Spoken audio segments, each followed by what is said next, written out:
Ето какво открихме в тази изоставена мина.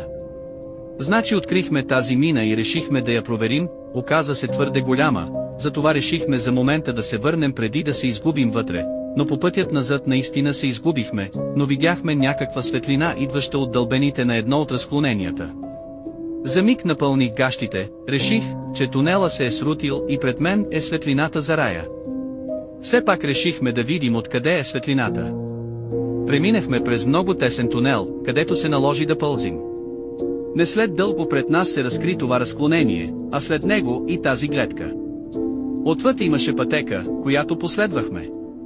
Тя ни доведе до древен скален манастир, който беше леко пипнат от съвременни художници-импресионисти, осеян с творения датиращи от 1940 година.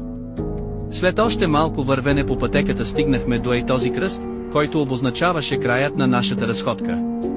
Последвайте ме, за да не изпуснете следващата част, където ще се върнем и ще опитаме да открием какво крие останалата част от тунелите.